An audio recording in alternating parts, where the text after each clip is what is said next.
Pteranodon is one of the biggest pterosaurs. One of the most iconic traits is the protruding skull crest.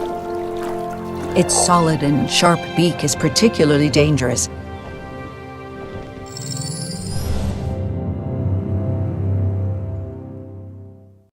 Hello everyone, welcome back to Jurassic World Evolution 2, where today it is yet another species field guide. Similar to last week's species field guide, today's is a flying reptile. Last week we had Dimorphodon, this week we have Pteranodon.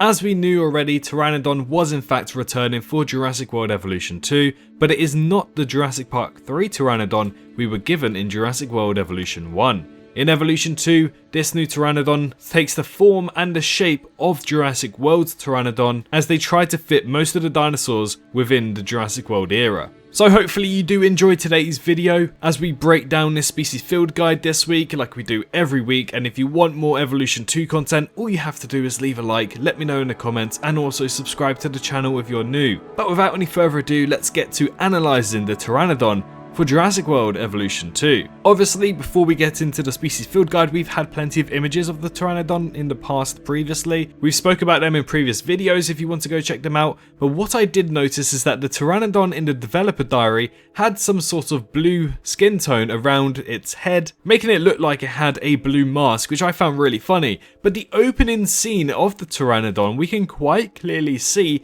that this Pteranodon instead sports a red mask, which is awesome. Now we know there are definitely two skins, and I assume we'll probably get a boring beige skin as well, so I guess it's safe to say that at least 3 skins will be happening for the Pteranodon. In the first scene, it doesn't really give off too much, just the sheer decorational options inside of the aviary. Yes, inside, we can decorate inside of them. We can also place down as much water as we want, and just like I spotted last week with the Dimorphodon's fish feeder, we also have fish feeders for the Pteranodon. Obviously they are piscivores, so you do in fact need to have fish feeders. In the bottom of this first clip, we can also see many of Pteranodons can eat at the same time in the same fish feeder as they swoop down and fly down there. That transitions onto our next clip where we get a better look of the Pteranodons eating from the fish feeder and also perching onto the side of it so they can capture the fish. It's a really cool animation where it shakes the fish a little bit and then straightens its neck so it can easily swallow the fish whole. Also in the background you can probably see a few Pteranodons are in fact flying away and around in the aviary seeming to have a good time. That building in the aviary in the background is where we will be releasing the Pteranodons from. Not much is shown in this clip like in the most of this species field guide. However, the second clip shows our first time of the Pteranodons breaking out from the aviary. Now in my opinion, I'm not too sure how to work out how the Pteranodons can break out. I assume that they will attempt to hit the glass quite often for the aviary and then eventually break that glass and be able to go through. Now looking at the pattern of the broken glass, I assume it's going to be quite similar to the breakout situation for land reptiles, where they'll merely just run out the gate and then it'll just smash and it'll do the same animation over and over, so I assume the same thing will happen for the glass aviary.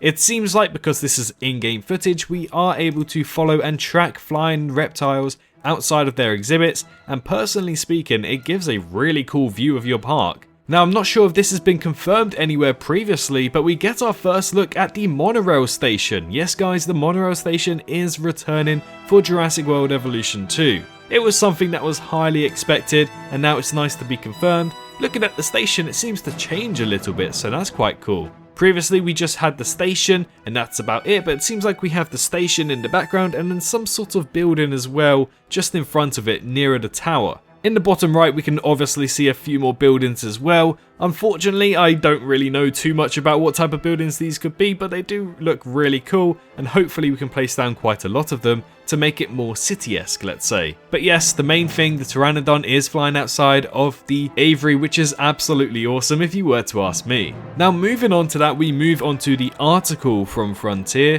where they have posted on their forums about the Pteranodon. Not much information, but definitely some interesting information regarding this flying reptile. Like other pterosaurs, Pteranodon was a strong flyer with a large breastbone, reinforced shoulder girdles, and muscular attachments on the arm bones, all of which point to a powerful body and large amount of maneuverability.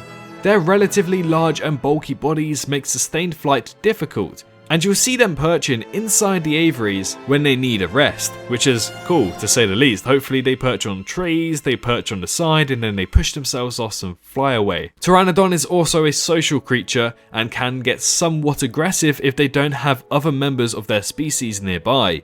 Make sure to account for this when you're planning out the aviaries so they can keep each other company. You'll also need a fair amount of space for them to spread their wings, preferring a mixture of open space and wetland environments surrounding them. Historically, pteranodons lived in a coastal environment, which is the motivation behind the high need for wetland environment. So there you go, seems like we're going to have a lot of water when it comes to pteranodons in Evolution 2. As with their cousins, the Dimorphodon, they'll start to expand their territory into the rest of your park if they manage to break out of their aviaries. They may also start taking swipes at your guests, so make sure you open up the shelters to protect your visitors from any and all attacking dinosaurs. So yes guys, more confirmation from last week that we know about the Pteranodon. The Pteranodons will break out and they will start attacking your guests. Hopefully they'll attack the smaller dinosaurs, because we know Dimorphodons will do that, but what other type of dinosaurs could they attack? Could they mess around with the Tyrannosaurus Rex, and then all of a sudden the T-Rex can snap out a Pteranodon out of the air, and then that's the T-Rex's dinner for that day?